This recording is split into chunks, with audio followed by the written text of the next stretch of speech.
Nag-alala naman si Perena kay Imaw dahil hanggang ngayon hindi pa rin ito nagigising. Sinabihan ni Cassiopeia si Perena na huwag itong mag-alala sapagkat may bago siyang pangitain na parating na ang tagapagligtas ng buong Encantadia.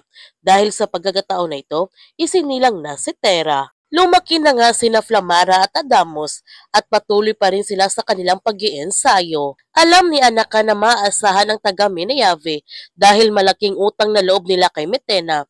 Pero nagtanong si Anaka kay Metena kung ano ang laban ng taga Minayave sa mga taga Encantadia na tiyak itong makapangyarihan. Kaya sa pagkakataon na ito, binibigyan ni Metena ang taga Minayave ng isang lakas, tibay at kapangyarihan ng isang ganap na mandirigma para matalo nila ang mga taga Encantadia. Samantala, nasisilayan naman ni Ter ang kalupitan ng mga tao kaya hinihiling niya sa kanyang sarili na sana magkaroon siya ng isang kapangyarihan para protektahan niya ang mga taong inaapi.